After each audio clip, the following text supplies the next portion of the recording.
वो दिन रात दहला रहा है इजराइल। सीरिया पर इजराइल के हमले लगातार जारी है। 7 दिनों में 800 से ज्यादा एयर स्ट्राइक हुए हैं। पिछले 12 घंटे में 60 से ज्यादा हमले हुए हैं। सीरिया के सैन्य ठिकानों को निशाना बनाया गया। सीरिया में बशर अल असद की सत्ता के पतन के बाद इजराइल ने कई बार सीरियाई सेना के ठिकानों पर बमबारी की।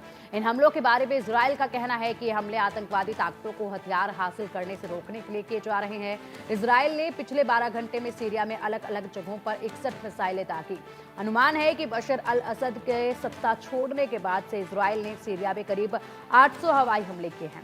इजराइल अधिकतर सीरिया के सैन्य ठिकानों को निशाना बना रहा है। ये तस्वीरें आप देखिए, पिछले 12 घंटे में 60 से ज्यादा हमले हुए हैं।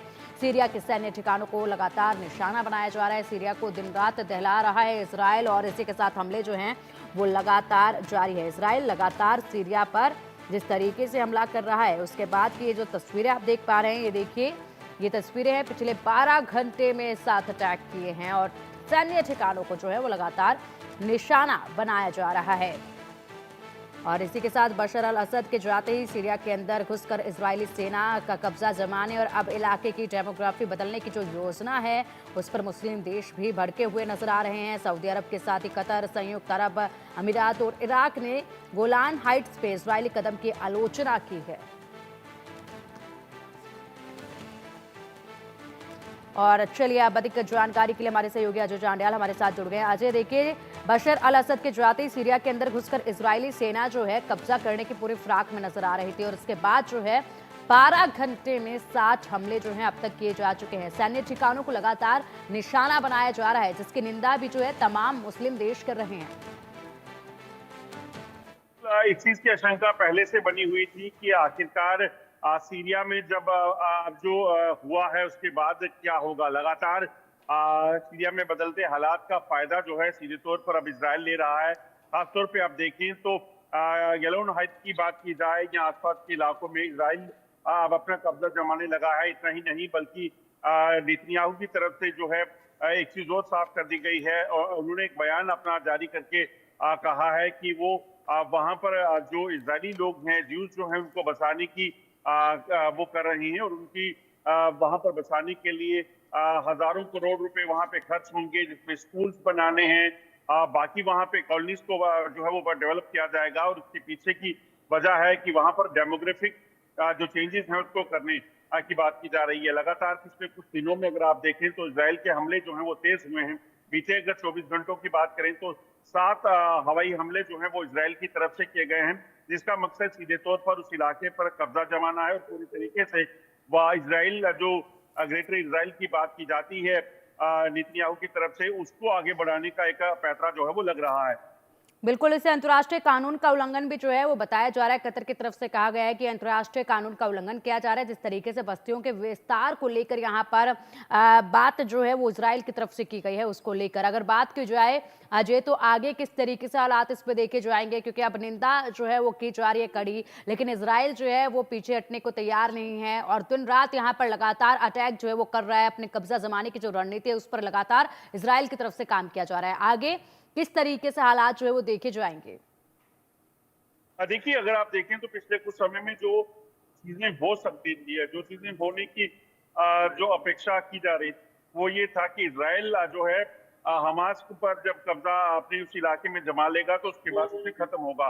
मगर ऐसा हुआ नहीं। लगातार जो जंग चल रही थी इजराइल हमास की बात करें, रशिया यूक्रेन की बात करें, तो उसमें यूनाइटेड नेशन की भी कोई हस्तक्षेप का भी कोई बड़ा ज्यादा असर नहीं दिखा।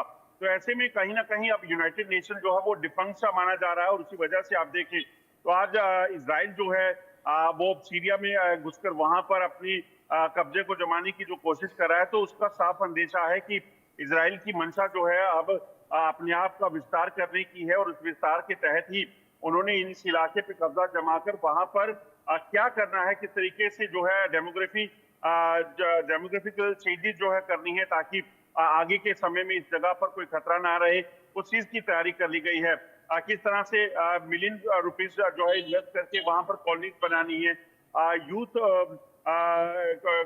को सेटल करने की वहां पे योजना बनाई गई है, ताकि फ्यूचर जो है उसका देखा जा सके। तो ये तमाम चीजें बताती हैं कि एक बड़ी प्लानिंग के साथ ये सब हो रहा है। एक तरफ आप देखिए तो अमेरिका जो है वो लगा हुआ है सीरिया की अगर बात की जाए, वो हमले करा है, ISIS के ठिकानों पर। और दूसरी तरफ जो है ये जो हमले हो रहे हैं वो अपने आप में बताते हैं कि किसी भी तरीके से जो है ये चीजें अब रुकने नहीं वाली हैं, ये अभी काफी चलेगा।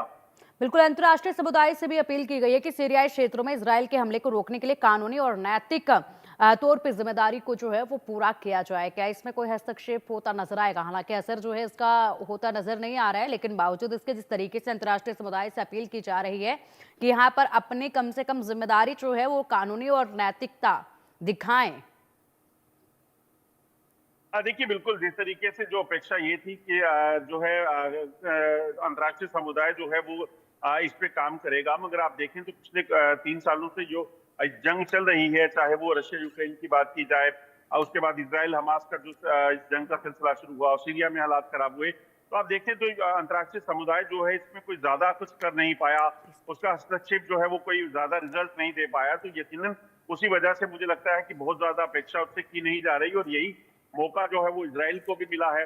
और इसी तरह से अगर आप देखें तो जो लगातार कार्रवाइयां हो रही हैं ISIS के नाम पे, तो US भी वहां पे लगा हुआ है।